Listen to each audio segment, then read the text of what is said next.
M M عالم کہلانے والے محمد محمود عالم پاکستان کے نامور جنگی ہواباز تھے جنہوں نے ستمبر سن 1965 کی پاک بھارت جنگ کے دوران صرف 45 سیکنڈز میں دشمن کے 5 طیارے مار گرانے کا عالمی ریکارڈ قائم کیا جو ابھی تک نہیں ٹوٹ سکا۔ تاہم دو فوجی ڈکٹیٹرز جنرل ضیاء الحق اور جنرل مشرف نے اس قومی ہیرو کے ساتھ جو ناروا سلوک کیا اس کے بارے میں کم ہی لوگ جانتے ہیں، اور تاریخ کی کتابوں میں تو یہ حقیقت کہیں بھی پڑھنے کو نہیں ملے گی کہ جنرل ضیاء الحق نے اس قومی ہیرو کو ایئر فورس سے صرف اس لیے جبری ریٹائرڈ کر دیا تھا کہ ایم ایم عالم فوج کی سیاست میں مداخلت کے مخالف تھے۔ ایم ایم عالم کے خاندان نے پٹنہ سے کولکتہ ہجرت کی تھی، جہاں اس بہاری کم بنگالی خاندان کے ہاں 6 جولائی سن 1935 کو محمود نامی بچے کی پیدائش ہوئی جو بعد ازاں ایم ایم عالم کے نام سے مشہور ہوا۔ ایم ایم عالم خاندان کے سب سے بڑے بچے تھے، والد کثیر الاولاد تھے، چنانچہ ان کے 11 بہن بھائی تھے۔ پاکستان بنا تو یہ لوگ کولکتہ سے ڈھاکہ شفٹ ہو گئے۔ یوں ملک تو اپنا تھا لیکن یہ اپنے ملک میں بنگالی بن گئے۔ ایم ایم عالم ڈھاکہ کے گورنمنٹ ہائی اسکول میں داخل ہوئے، سن 1952 میں پاکستان ایئر فورس جوائن کی، سن 1953 میں کمیشن مل گیا۔ والد فوج کی نوکری کے خلاف تھے۔ کیوں خلاف تھے؟ وجہ خاندانی پس منظر تھا۔ خاندان میں کسی شخص نے کبھی فوجی ملازمت نہیں کی تھی۔ والد کی خواہش تھی کہ یہ پڑھیں لکھیں، سی ایس ایس کریں اور اعلیٰ سرکاری عہدہ حاصل کریں۔ محمود کے والد فوجی سروس میں جان لینے اور جان دینے کے خلاف تھے، لیکن محمود ڈٹ گئے اور یوں ان کا ایئر فورس کا کریئر شروع ہو گیا۔ ایم ایم عالم کی شادی کی عمر ہوئی تو شادی سے انکار کر دیا۔ ان کا کہنا تھا کہ میرے کندھوں پر خاندان کے 11 لوگوں کی ذمہ داری ہے، میں جب تک یہ ذمہ داری پوری نہ کر لوں شادی نہیں کروں گا۔ سن 1965 کی پاک بھارت جنگ شروع ہوئی۔ بھارت نے 6 ستمبر کو لاہور پر حملہ کر دیا۔ پاک فضائیہ کو 7 ستمبر کو بھارت پر حملے کا حکم ہوا۔ وہ اس وقت اسکواڈرن لیڈر تھے اور پی اے ایف سرگودا میں تعینات تھے۔ وہ بھی حملے کے لیے روانہ ہوئے۔ بھارتی سرحد پر پہنچے تو ان کی مٹ بھیڑ بھارت کے 5 ہنٹر طیاروں سے ہو گئے۔ بھارتی طیارے ان کے F-86 سیبر پر پل پڑے۔ اس حملے نے انہیں جرأت، بہادری، دانشمندی اور مہارت کا آسمان چھونے کا موقع دے دیا۔ انہوں نے 10 سیکنڈ میں بھارت کا پہلا طیارہ گرایا اور پھر صرف 30 سیکنڈ میں بھارت کے باقی 4 طیارے بھی مار گرائے۔ یہ پورا آپریشن صرف 45 سیکنڈ پر مشتمل تھا۔ اسکواڈرن لیڈر محمد محمود عالم نے 45 سیکنڈز میں بھارت کے 5 طیارے گرائے اور اطمینان سے سرگودا ایئر بیس پر اتر گئے۔ یہ ورلڈ ریکارڈ تھا جو آج دن تک قائم ہے۔ بنگال کا بیٹا پاکستان کا ہیرو بن چکا تھا۔ بنگال کا وہ بیٹا آج بھی پاکستان اور پاکستانیوں کا ہیرو ہے، لیکن پھر اس ہیرو کے ساتھ کیا ہوا؟ یہ کہانی ہمارے اجتماعی ضمیر اور ہماری قومی نفسیات کا مکمل اور جامع ڈاکومنٹ ہے۔ ایم ایم عالم نڈر تھے، بے باک تھے، جرأت مند اور کھرے تھے، لہٰذا ان کی اڑان روکنا بھی مشکل تھا اور زبان بھی۔ وہ بڑی سے بڑی بات منہ پر دے مارتے تھے۔ یہ جرأت مندی آہستہ آہستہ اس قومی ہیرو کو نگل گئی۔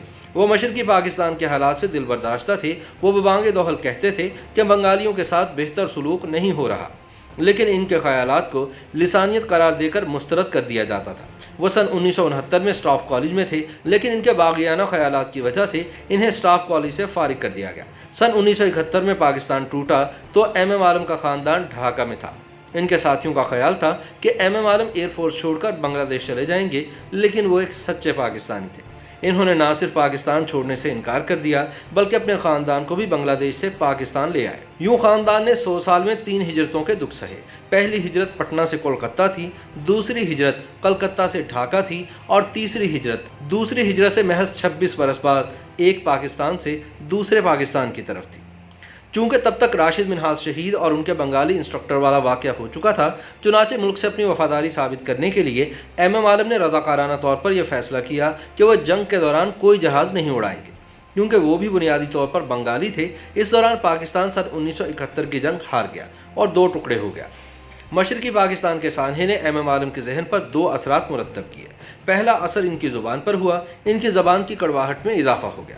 وہ پاکستان کے نام پر لڑنے مرنے کے لیے تیار ہو جاتے تھے۔ دوسرا اثر ان کے ذہن پر ہوا۔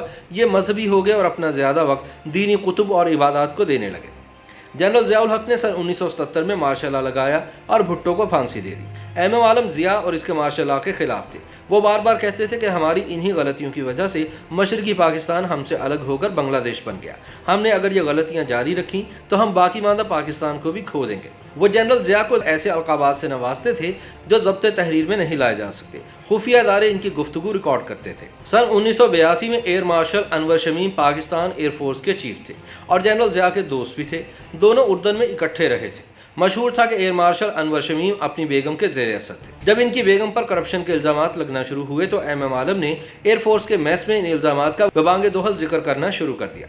वो बार बार कहते थे कि जनरल ज़ियाउल हक अपने साथियों के साथ मिलकर पाकिस्तान को तबाह कर रहे हैं। खुफिया इदारों ने ये गुफ्तगू टेप करके चीफ ऑफ एयर स्टाफ को पहुंचा दी। अनवर शमीम ये टेप लेकर जनरल ज़िया के पास चले गए। ज़ियाउल हक ने टेप सुनी और एमएम आलम को एयरफोर्स से फारिग करने का हुक्म दे दिया।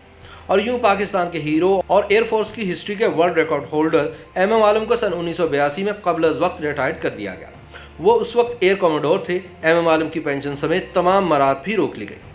वो दरवेश सिर्फ इंसान थे, इनका कोई घर नहीं था, शादी की नहीं थी, लिहाजा वो रिटायरमेंट के बाद चकलाला एयरबेस के मैस में मुकीम होकर सिर्फ एक कमरे तक महदूद हो गए। बस अब उनकी ज़िंदगी में किताबें थीं, इबादत और रियाजत थी और उनकी तलख बातें थीं। सरकार कोशिश करके नौजवान अफसरान को इनसे दूर रखती थी, लेकिन इसके बावजूद भी अगर कोई जवान अफसर एमएम आलम तक पहुंच जाता था तो उसके कवाइफ जमा कर लिए जाते थे और बादशाह उस पर खुसूसी नज़र रखी जाती थी।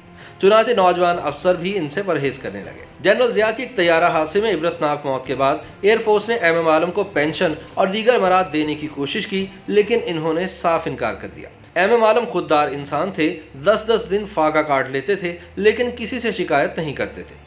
लेकिन फिर मुद्दत बाद एक ऐसा शख्स एयर चीफ बन गया जिसने इनकी कमान में काम किया था। उसने इनके तमाम दोस्तों को दरमियान में डाला। 2 दर्जन लोगों ने इनकी मिन्नत समाजत की और यूं रिटायरमेंट की तवील मुद्दत के बाद सिर्फ पेंशन लेने पर रजामंद हुए।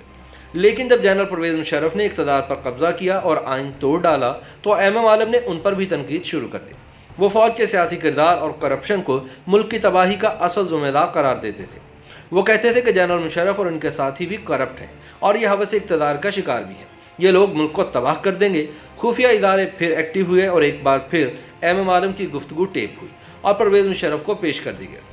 मुशर्रफ ने एयर चीफ को तलब किया, टेप सुनाई और उनसे कहा, चकलाला हसास इलाका है, ये शख्स हमारी नाक के नीचे बैठकर हमारे ही खिलाफ गुफ्तगू कर रहा है, इससे बगावत फैलने का खदशा है, आप इसे रावलपिंडी से कहीं दूर भिजवा दें। आर्मी चीफ का हुक्म था, चुनाचे एमएम आलम का सामान बांधा गया और इन्हें रावलपिंडी से कराची पहुंचा दिया गया। इनका अगला ठिकाना फैसल बेस था और ये इंतकाल तक फैसल बेस में ही मुकीम रहे। दिसंबर सन 2012 में इनकी तबीयत ख़राब हुई। इन्हें नेवी के अस्पताल शिफा मुंतकिल किया गया। ये वहाँ 18 मार्च सन 2013 तक दाखिल रहे। 18 मार्च को जब इन्होंने आखिरी सांस ली तो इनकी शुजाअत और बहादुरी के नगमे गाने वालों में से कोई भी शख्स इनके सराहने मौजूद नहीं था। एमएम आलम पाकिस्तानी थे। ये पूरी ज़िंदगी पाकिस्तान के लिए लड़ते रहे और ये लड़ाई लड़ते लड़ते खामोशी से दुनिया से रुखसत हो गए। आप एमएम आलम के किरदार की अजमत मुलाहिजा कीजिए। इस मर्द मुजाहिद ने पूरी ज़िंदगी पाकिस्तान के लिए वक्फ कर दी। मुल्क के लिए 2 हिजरतों का दुख सहा। वह सन 1971 में बांग्लादेश चले जाते तो वह यकीनन बंगला एयरफोर्स के चीफ होते, लेकिन इन्होंने पाकिस्तान छोड़ना गवारा ना किया। एमएम आलम पूरी ज़िंदगी उन लोगों के दिए दुख सहते रहे जिन्होंने पाकिस्तान को तबाही के सिवा कुछ नहीं दिया। जनरल ज़ियाउल हक ने अपने इक़्तिदार को तूल देने के लिए पाकिस्तान को अफ़गान वार में झोंक दिया था और इसके नतीजे में मुल्क ने नाकाबिले तलाफ़ी नुकसान उठाया। और क्या ये भी हकीकत नहीं कि जनरल मुशर्रफ ने अमेरिका और यूरोप से अपने यूनिफॉर्म तस्लीम कराने के लिए मुल्क को दहशतगर्दी की उस जंग में धकेला जिसके नतीजे में 60,000 पाकिस्तानी शहीद हो चुके हैं। मुल्क 80 अरब डॉलर का नुकसान उठा चुका है और पाकिस्तान का शुमार दुनिया के ख़तरनाक तरीन मुल्कों में हो रहा है। क्या यह हकीकत नहीं कि हमने जनरल मुशर्रफ की गलत पॉलिसियों की वजह से फ़ौजियों की इतनी लाशें उठाई जितनी हमने जंगों में नहीं उठाई? और क्या ये भी हकीकत नहीं कि जर्नैलों की हवस इक़्तिदार ने मुल्क को नाकाबिले तलाफ़ी नुकसान पहुँचाया? अगर ये सारी बातें दुरुस्त हैं तो फिर एमएम आलम ने पूरी ज़िंदगी क्या गलत कहा और किया जिसकी इन्हें ज़िया और मुशर्रफ सज़ा देते रहे? हमें कम से कम ये तो मानना होगा कि हम एक ऐसी कौम हैं जो अपने हीरोज़ के मुँह से भी असल सच सुनने के लिए तैयार नहीं।